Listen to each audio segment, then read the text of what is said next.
pleasure to finally meet you again and see you again. And you've been studying cannabis, probably like the history of cannabis. You're kind of a pioneer in that area, eh? I wrote my doctoral dissertation in 1970 on the history of marijuana mythology, and was lucky to have it accepted as a PhD dissertation in the State University of New York at Buffalo. Wow. And it's a very interesting story, actually, about my dissertation. I handed in a 600-page manuscript called Free Marijuana!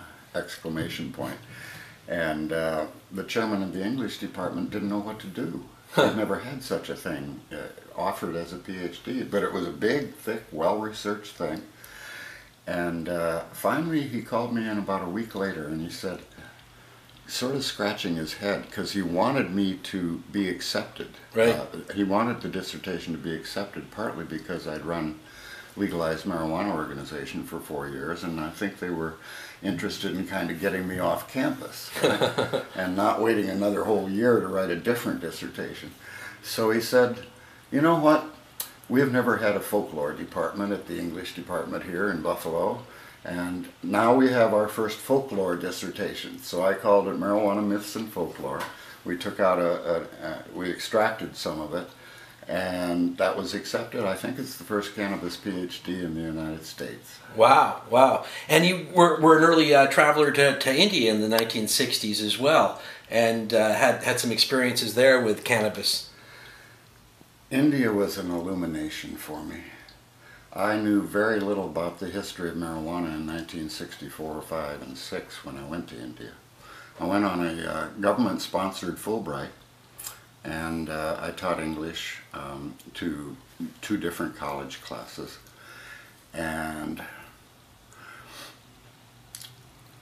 where it really ended up was that I learned about a culture that was based on bhang rather than on alcohol.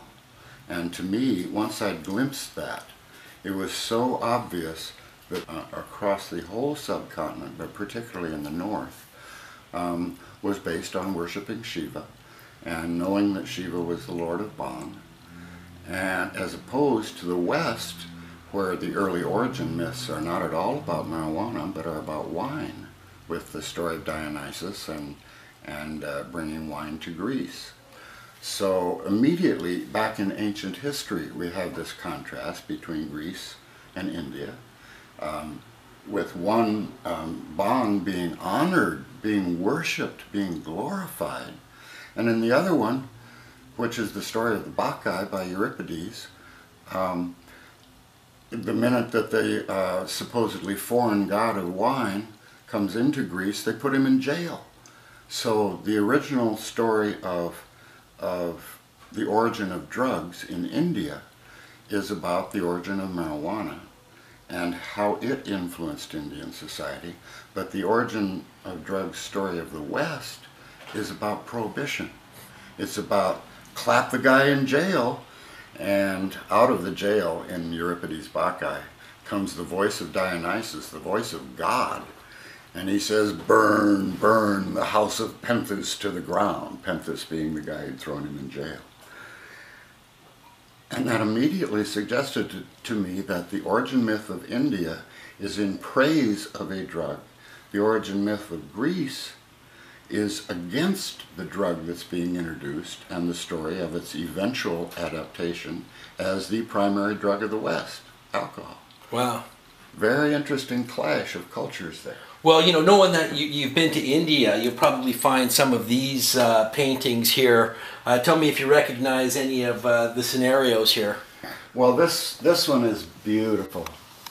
This one is Parvati serving bhang to Shiva, and guess who's drinking the bhang?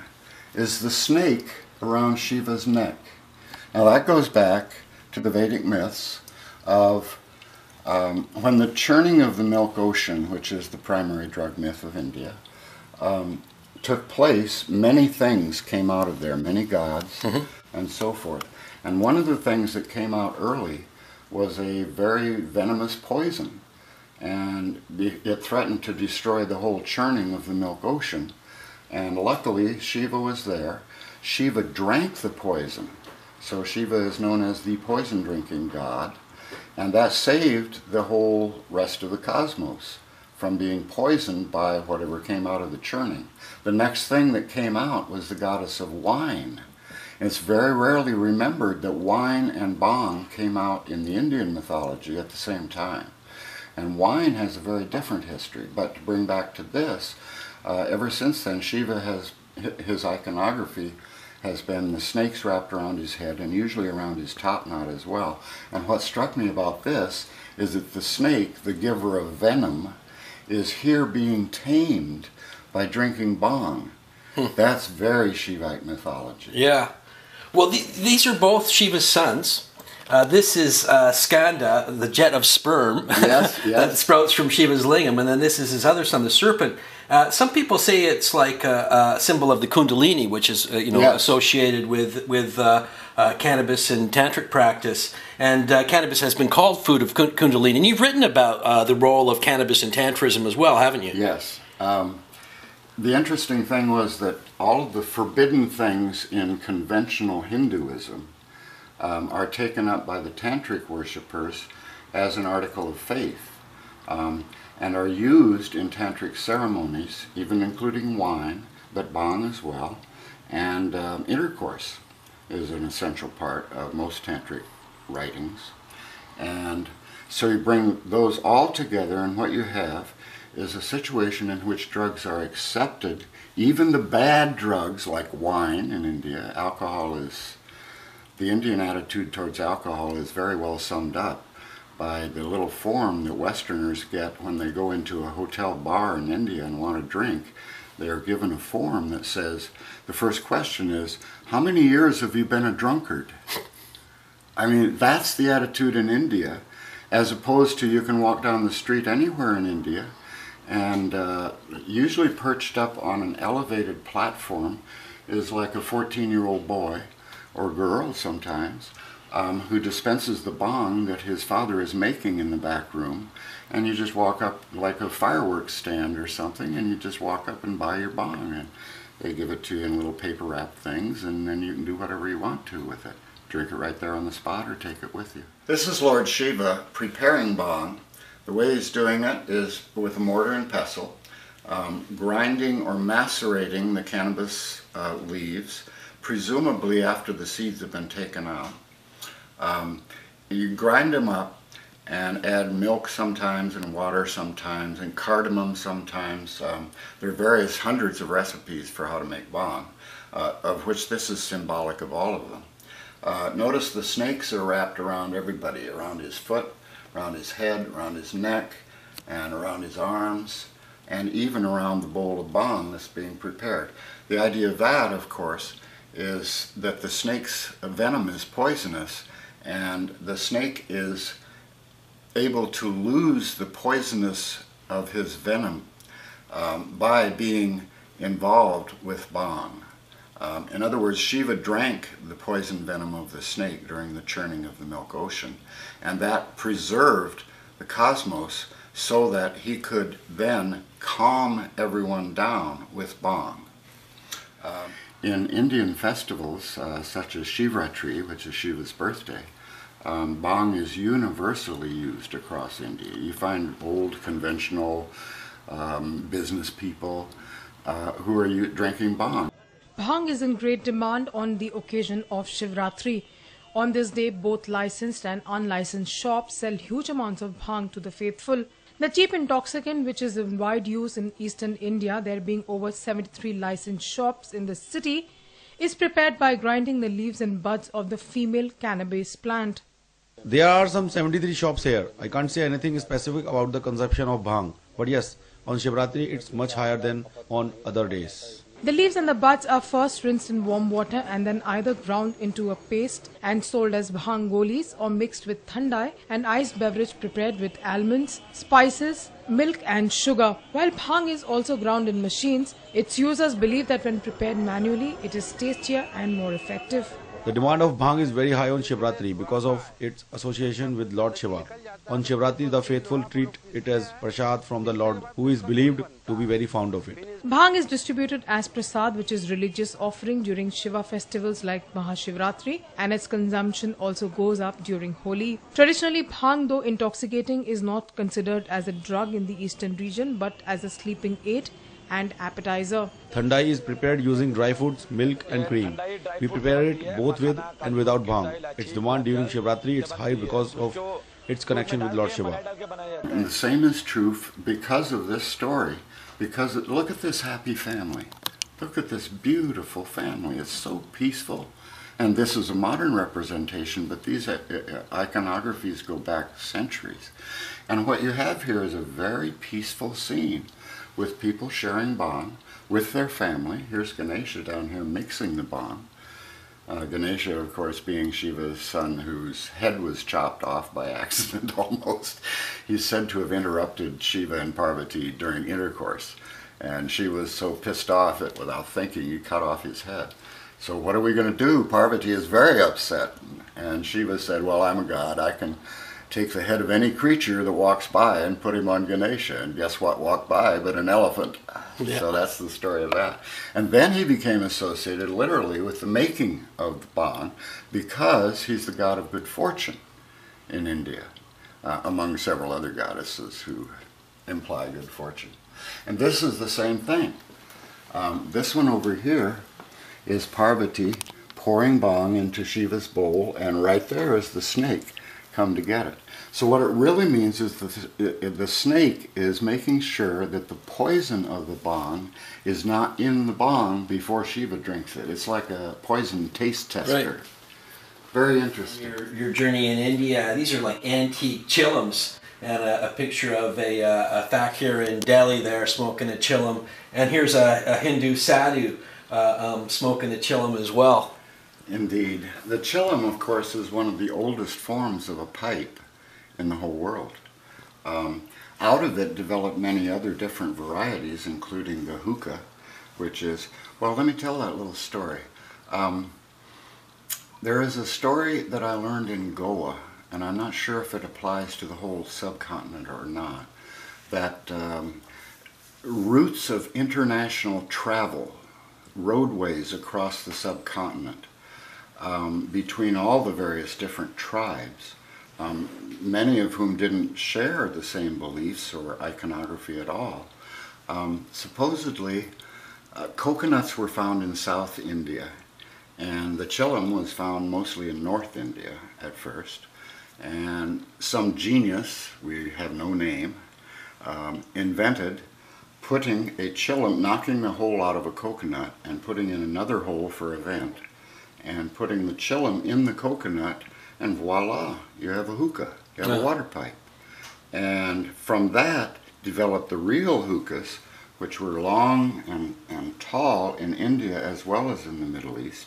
Kind of like what this guy's using. Yes, this is very definitely one of the early water pipes with a chillum tucked in there. Is that right? Yep. Yeah, yeah. And I suppose you would suck out of this one. Yeah. Because the coal is in this one. That's right. And so that developed into putting this whole apparatus on a stand, usually a very ornate metal, gold sometimes, silver usually. So you have a stand for your chillum so you don't have to mess with it. You don't have to put it down or you don't have to hold it. And the chillum gets so hot that everyone to this day in India wraps a handkerchief or a piece of cloth around it. So you see people, even on the street corners sometimes, ordinary, normal people, and then you have these sadhus everywhere in India, especially around Benares and especially in North India, whose whole life is devoted to smoking the chillum and putting themselves in a mental state which is worshipful. I had an experience in India. I went up to a sadhu to offering some alms, which is very conventional. Giving to beggars is not associated with a bad thing in India. It's associated with helping keep their religion alive. which the sadhus do. At a certain point, when a man reaches a certain age in India, they shed all their clothing. They very often leave their wives and go wandering on the streets, the wandering sadhus. And from that point on, they are entirely reliant on ordinary people to support them. And they do all over India. Plus, when you go to a festival like the Kumbh Mela, you find thousands of sadhus all coming together, walking all over India, coming together at the various festival points. There are 4 of them. And it must be stunning. I never went to a Kumbh Mela. It wasn't the year that I was there. But it must be stunning. Thousands and thousands of people worshiping Bang. And worshiping with Bang, worshiping Shiva with Bang. I walked up to a sadhu to find out where he got his necklace. These are small beads made out of the kernel of some nut. I'm not sure which one it is, but all sadhus wear them. So I wanted to get a necklace that I could take home with me. I came up to the sadhu and I was being very reverential. And he immediately bent down and touched my feet. And I was fresh to India at the time, and I didn't know that that was a sign of huge respect. So I backed up, and the sadhu followed me, touching my feet. And somebody said, "That's okay, that's worship. That's a form of respect." And I indicated to him that I liked his necklace. We couldn't speak together, but I indicated, he took his necklace off his head and put it around mine and went like that. Wow. And I went like that right back to him. I still have that necklace. Wow, wonderful. That's a wonderful story. They're supposed to have a lot of power when you receive such a necklace like that. Exactly. And perhaps you recognized your future work in the liberation of cannabis somehow. Yeah, that would be good, predicting the future. The other part of that is that the necklace partly represents the Brahmin thread. Huh. The sacred thread that all Brahmins wear in India. It was supposedly a hemp thread originally. Yeah. I don't know what they're made out of now, possibly. No, it was originally a hemp thread according Yeah. to the Vedas. That's what they prescribed for sure. Exactly. So every sadhu is not only smoking marijuana, but is carrying symbolically the origins of marijuana with him as he travels. Wow, fascinating. You probably will recognize these little figures here as well. Scythians. Now, you may know some history about that in cannabis, I'm sure. Well, here we are back with Herodotus, who is the first one of the Greeks to tell the story of the Scythians. He tells the story that they would erect a small tent based on Herodotus says 3 stakes, but the ones that they dug up in Pazyryk are 6 stakes. So it was about 3 or 4 feet tall.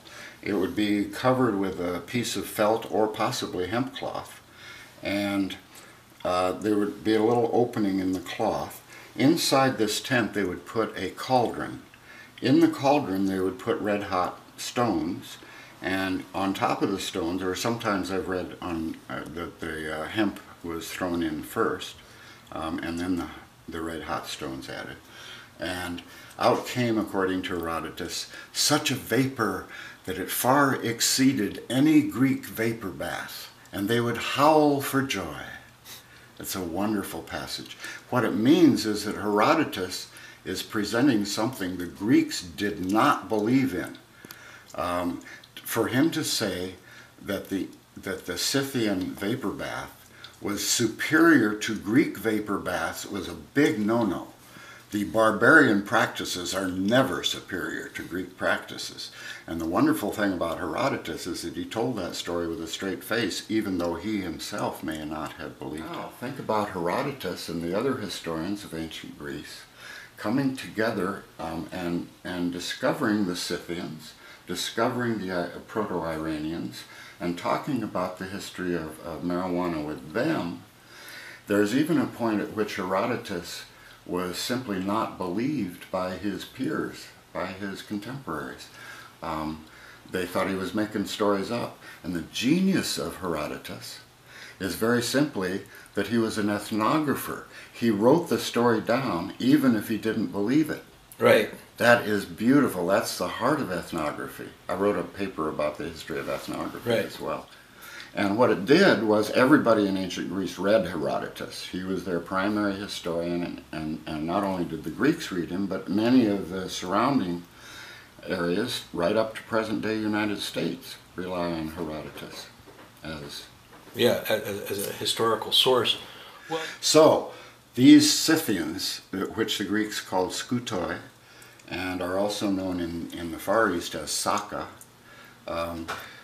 conquered an enormous space, but they were nomadic, so they didn't establish administrative centers, like was done with the Incas in South America, for instance. But they were travelers, and everywhere they went, they influenced the use of bong, and spread the use of bong. And when it came into Greece, it had to fight with wine, which had been accepted through Dionysus, and was never very much accepted in ancient Greece, with one exception. There was something called potamurgus, which people don't know what was involved with the recipe for that, but may very well have involved bong. And it was used as a sacred libation in many, many practices. And that probably came from them, although it had been by that time converted from smoking to the drink that is so popular. Well, they found, besides the bronze cauldron, they found Scythian vessels that were contained cannabis, and there's evidence of cannabis-infused wine amongst the Scythians as well. And also, when they started preparing these beverages, they took the cauldron shape that had been used for the burning of stones and used that as the shape for the beverage. In order to describe a link. I've got something really special here that you're going to find fascinating that brings the Scythians and Indians together. You probably know in the up until about 4th century BC to about 200 AD in northern India, it was known as the Scythian period. Yes. And this ancient coin from about 200 AD actually depicts a Scythian king, but he's got dreadlocks like Shiva, and he's got the serpent around his neck, and he's holding the trident there, and then Shiva's jug jars in his hand, and then on the back side there's Shiva with his bull Nandi behind him. Indeed, that's beautiful. Is this modern? This is from 200 AD. 200 AD, so it's like very modern, very modern. Yeah, so that's an 1800-year-old coin showing the connection between these two fascinating ancient world cannabis cultures. East meets West over cannabis. And also the use of a necklace. The use of necklaces is not popular in Christianity or in most of the ancient religions. But in Shiva worship, it's absolutely essential because you're wearing essential icons of the god. Also, Shiva is wearing, usually carries a drum, and that relates all the way across the subcontinent with the origin of music. The idea being, get stoned and let's play drums and play flutes and play sitars and so forth. And that sort of festival is very common. It's like a rock concert in India today. Thousands of people will gather all night and listen to sitar playing and just pretty much get stoned. The other thing is weddings. All Indian weddings by ancient custom are filled with bong, and not necessarily ceremonially. In other words, people get slightly stoned at weddings, even though they're conventional people. And contrast that with the sacraments of bread and wine, which are very often used in Christian weddings. And once again, you have the clash between alcohol cultures and marijuana cultures. Have you ever heard of the Festival of Colors, where they throw the paint on them? Holi. That's another cannabis holiday, isn't it? Holi is so wonderful. Everyone in India wears kind of old clothes because they know what's happening. And everyone goes around throwing colored water and prasad, which is a little grainy, sugary thing, on each other. And everybody ends up looking like the rainbow colors of a hippie costume. Everybody looks like tie-dye. And drinking bong the whole time. And drinking bong the whole time, exactly, yes.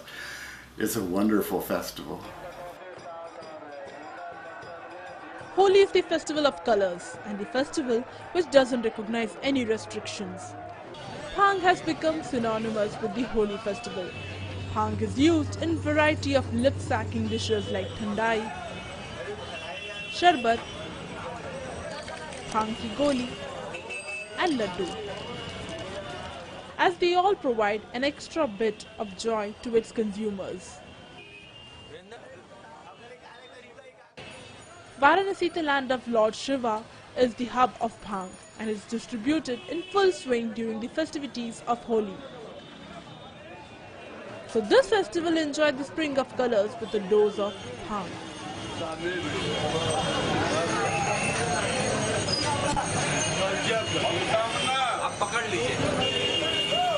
When cannabis reached the medieval Muslim cultures, spread across the Middle East and also down into Africa, there was a great debate, a legalistic debate. The Quran had prohibited alcohol. The Quran is very explicit that Muslims are not supposed to drink alcohol, although many in the modern age do.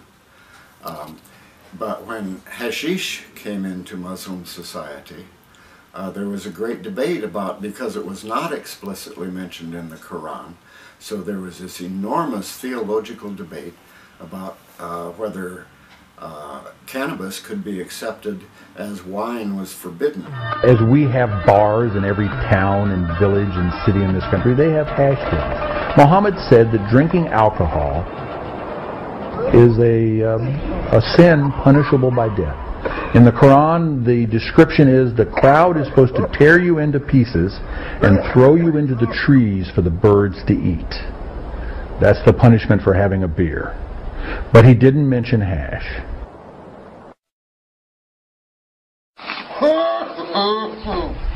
And if you look at human nature and you look at man everywhere, he needs a release. So if alcohol was precluded from being that release, hash became that release. And there's a beautiful poem in Franz Rosenthal's book called The Herb, Hashish versus Medieval Muslim Society. Beautiful poem. First he talks about kind of an orgiastic dance ritual that was being done by the Muslims. And people started shouting, "Bravo Hashish!" And they all moved in procession to the Al-Fadil bath with Al-Jaishi naked, dancing with lascivious gestures and singing, "By God, bravo hashish! It stirs deep meanings. Don't pay attention to those who blame it. Refrain from the daughter of the vine, and do not be stingy with it. Eat it dry and live. By God, bravo hashish! It is above pure wine when noblemen use it. Eat it and grow, young man. Eating it revives the dead. By God, bravo hashish! It gives the stupid, inexperienced, dull person the cleverness of the straightforward sage. I don't think I can escape from it. By God, bravo hashish!" In other words, some of the people very quickly adopted hashish rituals and dances and so forth, as had spread all across India and the Middle East for centuries, and then down into Africa. The famous story of the discovery of hashish is the legend of Sheikh Haydar. I'm not sure about the date for that, possibly 9th century AD. This old, very dour, very serious monk walked out into the desert one day out of his monastery and discovered a plant. He found a plant. And although there was no breeze at all, and the desert was deathly still and beastly hot, he found this plant was swaying gently in the breeze. Swaying gently in the breeze. I can just see the marijuana plant standing there, swaying in the breeze. And he said, "What is this?" He had never seen this plant before. And so he took some of its leaves and ate them, and came back to the monastery with a smile on his face which his fellow monks had never seen before. And he said, "This plant is happy. This plant is joyful. This plant gives peace." And that supposedly is the discovery of eating cannabis in Arabia. Well, that's historically that's really foolish, because cannabis had been known in the Middle East for many millennia, I'm sure. And so what is that story about? What would a curious monk do? He's wandering in the desert. He sees this strange plant waving in the breeze, in no breeze. Would not he reach out and touch that plant, not just to eat it, but maybe to rub it a little bit and press it between his fingers like that? And, oh, that puts a gum on his hands. It puts a resin on his hand. And the more you do it, you come up with a little ball that is mixed with your own human skin oil. And if you eat that ball, that's going to be a lot better than just eating the raw leaves of cannabis. So I attribute the discovery of hashish itself, how to make hashish, to the story of Sheikh Haydar. Then in the 11th or 12th century AD, in, I believe it was northern Syria, there was a gentleman named Hassan Saba, who'd become very famous because William Burroughs loved this story. Hassan Saba was said to have established a sect which was called the Assassins, and which many modern etymologists think means the name assassins derived from the Hashishin, or Hashisha, the people who ate the hashish. And the story, according to Marco Polo, is that this Hassan Saba would gather novices that he wanted to include in his sect, and he would give them a potion of cannabis and retire them into a beautiful garden filled with naked ladies, and they would become very stoned, and this was to give them a taste of paradise. So if they joined his group of assassins, they would, and if they were killed while doing their missions, they would then be able to join paradise in the manner to which Hassan had introduced them through the use of cannabis. The question, of course, is what was in the potion. Nobody knows. Marco Polo implies that it might have been hashish, but Marco Polo himself didn't know very much about hashish. He'd just come from China anyway, bringing spaghetti across. So the question is, what was in the potion? I am thinking that there may have been an Arabian tradition growing out of the use of hashish, in which they made a potion out of hash or bhang. Somewhat similar perhaps to soma that was made out of ephedra and cannabis and poppies. There was the use of cannabis itself may not have been the only ingredient of this potion. There may have been other admixtures, including possibly the poppy, which would anesthetize and knock somebody out enough so that they would believe that they really were in heaven. Now, I've been stoned enough on hash myself to know that that's a very good possibility of what happens when you take an enormous dose. At first, you get very sleepy and you may get hallucinations. But if you're surrounded literally by physical naked ladies and beautiful gardens with water flowing through them and the sounds of beautiful music, that sounds like a description of paradise to me. The irony is that the assassins became most famous because they invented the idea of moles, what we now in the CIA would call a mole. You, at a very young age, you take a boy, and usually a boy, and put them in the court of some king that you didn't like, or some other neighboring tribesman, and that boy would grow up and be fully accepted and become part of the palace guard and then kill the guy 20 years later after you'd given him the assignment. That's what the assassins are famous for. And so the way that that got twisted around throughout history was very interesting. First of all, when the French poets of the early 19th century discovered hashish, they formed a society they called the Club des Hashishins, supposedly imitating the assassins. But this was a very French literary society, not an assassin society. And some of the best literary writers of all France in the early 19th century, including Baudelaire and Gautier and a strange doctor named Jean Moreau, used to get together and have these soirees, and they would all get very stoned drinking dawamesk, which is, or eating dawamesk, which is a sort of a pastry that is very liquid. made in Morocco and Algeria and mixed with nuts and fruits of various kinds. So it's sort of like a little fruit cake. But if you eat a bite or two of that, it's going to get you very stoned like a modern cannabis edible would. So they would go into this beautiful hotel called the Hotel Pimodan, and they would rent a whole series of beautifully decorated rooms, and they'd all get stoned out of their minds. There's a famous drawing of the doctor, Moreau, playing the piano at one of these soirees, dressed in Turkish dress. So they were having a good old time imitating what they thought was the true Arab tradition, which is not killing people, but enjoying life and being a poet on terms of hashish. Then it went further. By the time that legend got to the United States, the French philologist Sylvestre de Sacy had decided by that time that the word assassin came from hashishin. And so when the legend came into the United States, mostly in the 20th century actually, Harry Anslinger adopted it.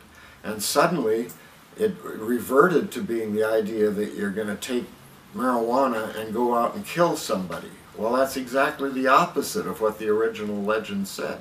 The original legend said that hashish would give you a taste of paradise, and then you would go out and kill somebody, and if you got killed too, then you would join paradise. So Harry Anslinger turned it right around and called it the assassin of youth, and used that as one of his main themes about why hashish should be outlawed. Very interesting twist on the assassin's legend.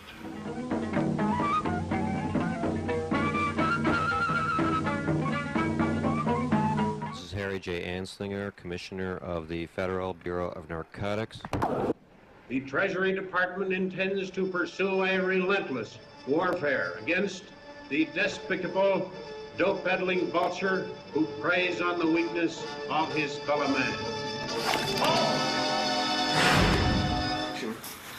A Russian archaeologist named Victor Sarianidi, the author of Margiana and Proto-Zoroastrianism, did some very interesting archaeological work in Turkmenistan.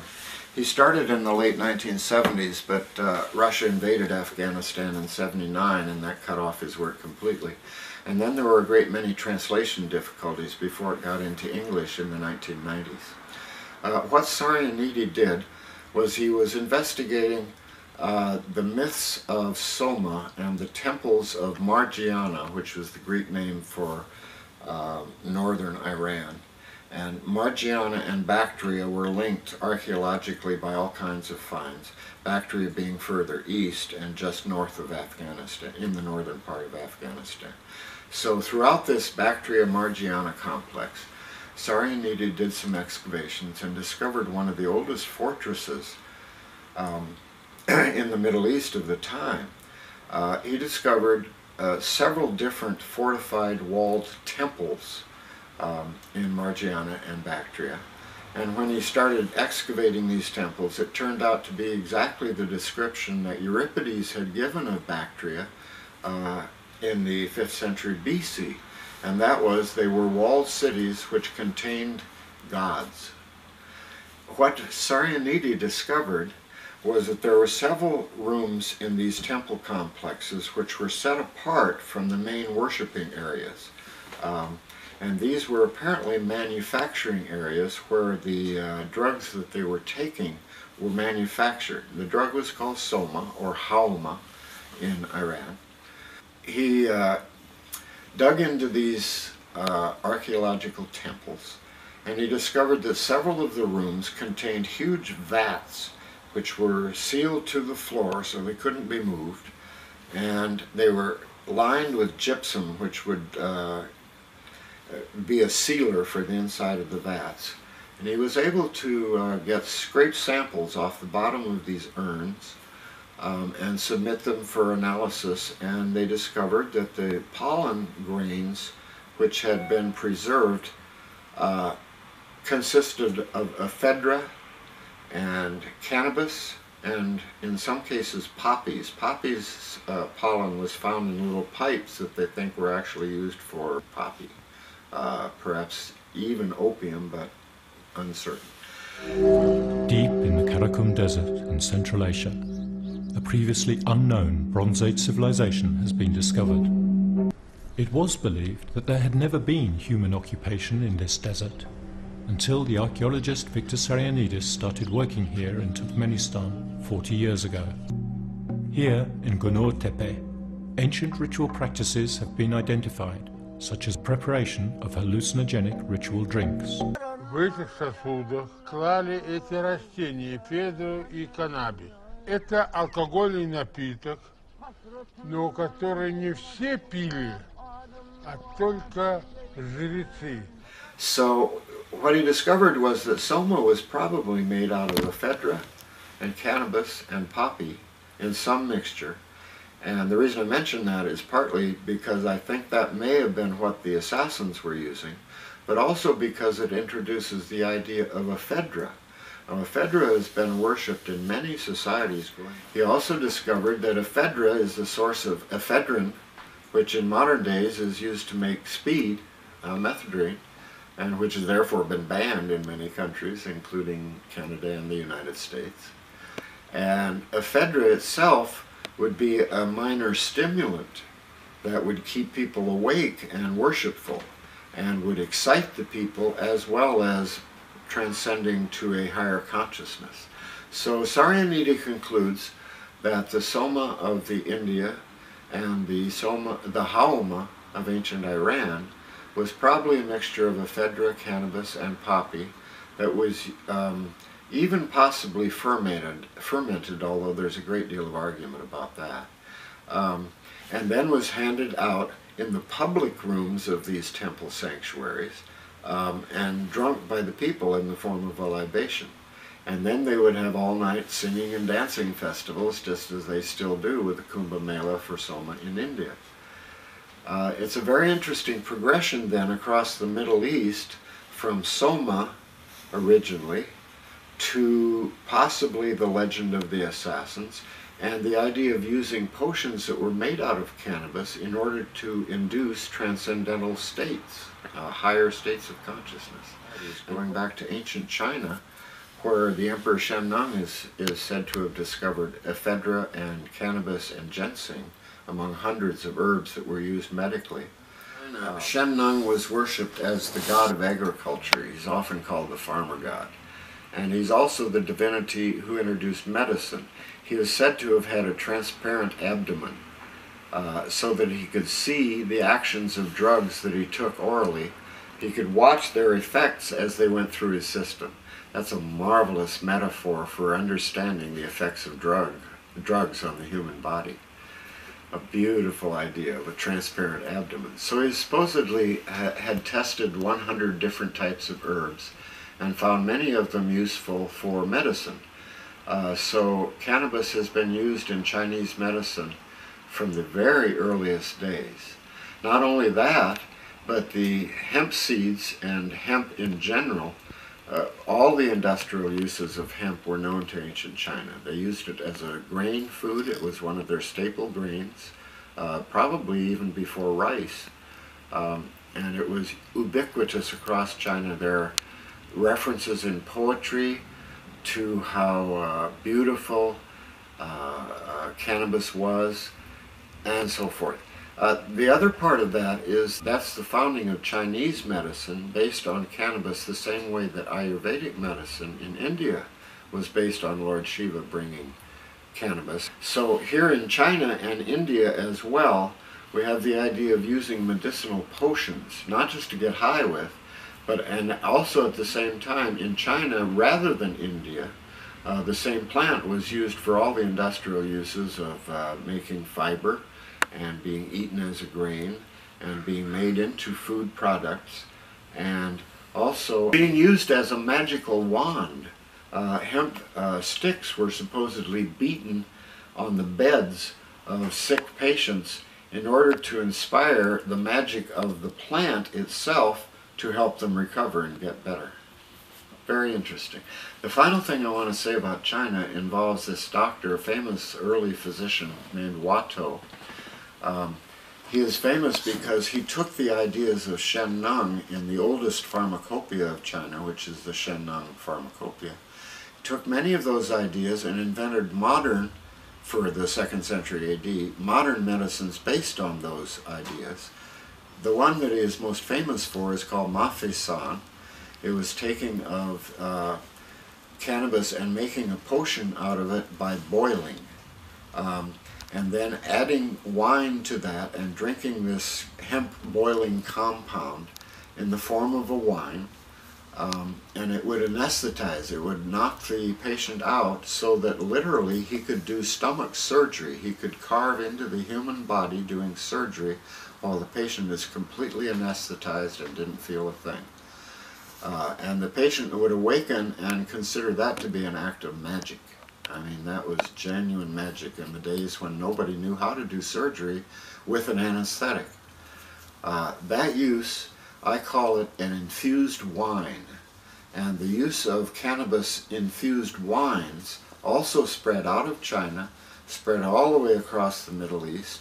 It may have been an infused wine for soma in later eras, although I'm not at all certain of that. But the idea of using other herbs in wine became very important in ancient Greece because their wine tasted very terrible. If you've drunk Retsina, you understand that it's kind of a sour, bitter taste to the wine. So they usually added other herbs and chemicals and potions to the wine that they were drinking.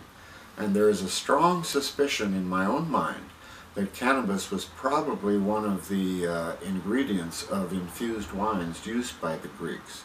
The history of cannabis in Africa originated very early in the Arab expeditions down the east coast of Africa and also down into Central Africa. It seems to have been spread by Arab traders early, probably 7th or 8th, 9th centuries AD. Hemp does not seem to have been used for cloth or thread very much in Africa. Instead, it was almost universally used as a drink or a smoke for ritual purposes. Chris showed me this wonderful Dutch drawing of an African woman smoking marijuana in a pipe that looks sort of like a big chillum, and one of her breasts is thrown over her back to feed her baby while she's multitasking and getting a little stoned, which incidentally brings to mind that bong is very useful in childbirth and in raising children. I was once told by a beautiful Israeli researcher, Esther Frieda, that they have found that people who are lacking in cannabis receptors, they did this first on mice and then I believe on people, who were lacking cannabis receptors could not digest milk. They could suckle, but they couldn't get the milk into their system in a useful way. That's a very interesting comment. There was recently an archaeological find in Palestine dated to about the 4th century AD of a mummified body of a young girl, apparently during childbirth. They had used cannabis in order to relax her and also to enlarge her birth canal. There were found at the same site some glass jars containing cannabis, so we know for sure that that's what it was. The reason I mention that is that the use of cannabis as an aid to childbirth is quite universal in India and across the Middle East, and then down into Africa, where the Soto tribe was very famous for using cannabis, not only smoke but also drinks, to assist childbirth. The way that marijuana got into Africa was probably 8th or 9th centuries AD, mostly through Arab traders down the east coast of Africa. And they introduced it from there all across Central Africa, where there was a Baluba tribe led by a leader named Kalamba Mukenge, I believe was his name.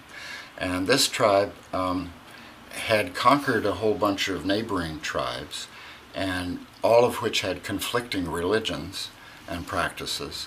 And in order to unite these tribes that he'd recently conquered, Kalamba Mukenge said that the only religion we will have from now on is the hemp religion, and everyone is required to take hemp and become part of this religion. And what it did, according to historians, is unified those tribes, and so that they became one of the most powerful nations in early Africa, the Balubas. And the one thing that strikes me as interesting about that was that not only was it used ceremonially and religiously to unite the tribes in the worship of one thing instead of many, it was also used as a punishment. The recording of Victor Robinson, who investigated this mythology, was that if you committed a crime or a bad deed, you were forced to sit and drink and smoke so much out of a central cauldron that you would pass out. I think that's an interesting punishment for having done something wrong, is that you had to smoke yourself unconscious. It seems to me to be a much better way of chastising someone than to put them in jail. I like that old story.